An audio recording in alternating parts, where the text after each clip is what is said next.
how do ordinary Filipinos how should they perceive a State of the Nation address? Of course, hinihintay natin kung ano yung sasabihin. Pero sa ating mga medyo marami-rami ng sona na pakinggan, maging critical din tayo. Ano yung hindi sinasabi? Ano yung mga issues na hindi hinaharap? Anong conditions yung nilalatag sa atin about the state of our country na hindi akma dun sa pang-araw-araw natin na pamumuhay or experience, no? So sa akin kasi we've seen how President Marcos is to his credit is a good deliverer of speeches, no? Binabasa niya maayos at as told to me by certain sources, very consultative, no? Humihingi ng government inputs, so yung speech niya sa Shangri-La, for example, sa Shangri-La Dialogue. On the other hand, no, importante rin na hindi propaganda lamang ito, no? Na hindi lamang ito isang performance act, na we're not just being shown the best versions of the Philippines, which is okay, but it's a truthful account of the state of the country. Kasi at the end, yung mga hindi magaganda, kaysa ang importante dyan, tinatago ba yun? No? Hindi na lang ba sinasabi para lang baka mamaya hindi naman maalala ng mga tao. So wag na lang natin banggitin kung ano yung mga challenges. But let us remember, this is also a chance for the president to rally society, to rally the Filipino people. So kung hindi ka magbabanggit ng challenges doon at puro rosy pictures, no? Everything is great, everything is fine. How can you ask for help? How can you ask for further support? So ano yun yung it's a delicate balancing act for me. President BBM must be able to tell us the truth, no?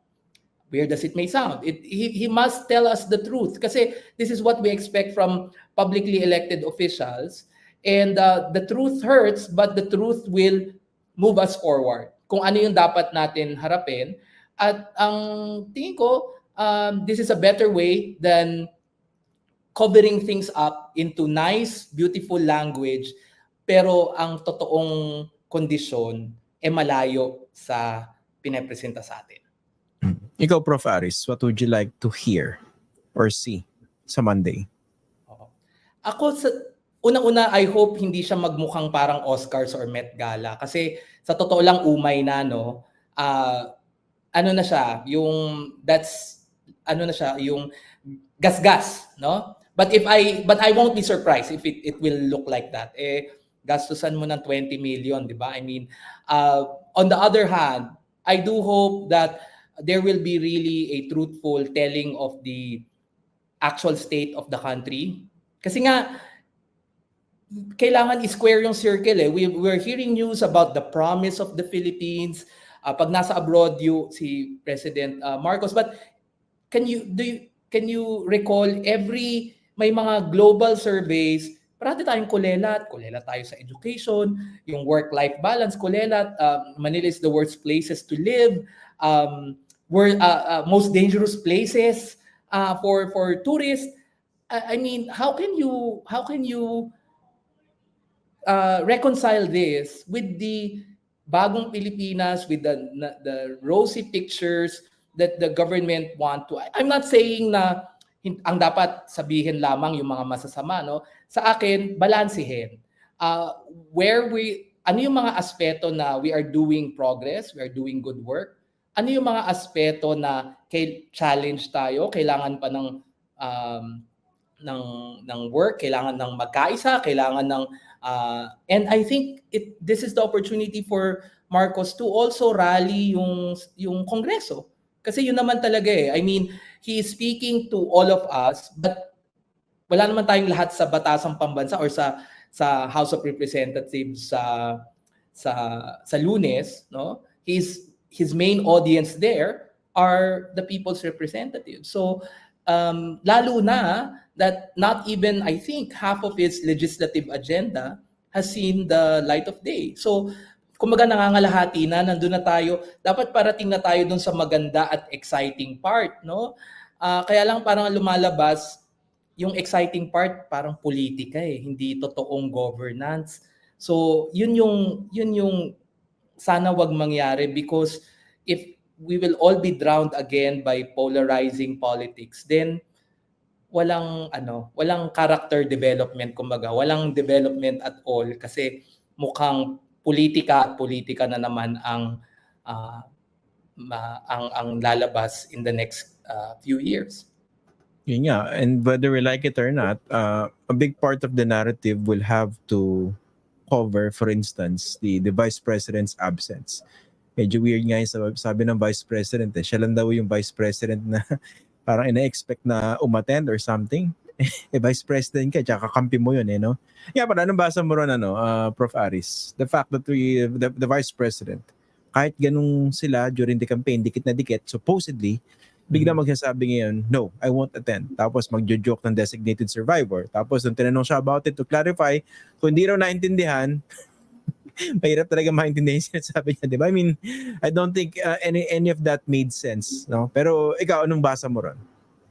I mean, I share your view, no? It's highly confounding, nakakalito.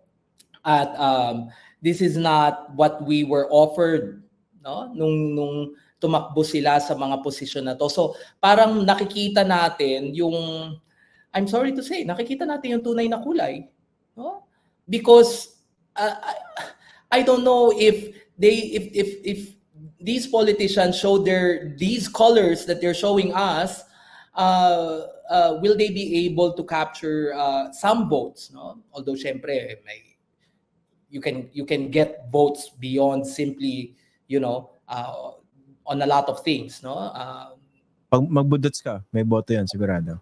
Right. So, kumbaga, hindi ko naman sinasabi na lahat ng botante ay iisang kalidad lamang, no? But what I'm saying is, sana yung oras, yung pag-iisip, yung energies na re-channel sa actual deliverable results. Kasi for now, parang ang nangyayari, we're being drowned in sound bites. We're being drowned in, sa tingin ko, metaphors, lines, and things that would make for a good telenovela or political drama on Netflix. Pero mga kababayan, nasa totoong buhay po tayo. Hindi po political drama itong pang-araw-araw nating buhay. Araw-araw po meron po tayong challenges, political, economic. So, okay po na ma-distract, no? Pero wag po naman natin sanang isipin na yung drama na napapanood natin sa Netflix, dapat yun yung maging realidad. Politics should not be conducted through sound bites, but to really address the issues facing the nation, and to actually make sure that politicians do their jobs and not simply give sound bites for the media to quote.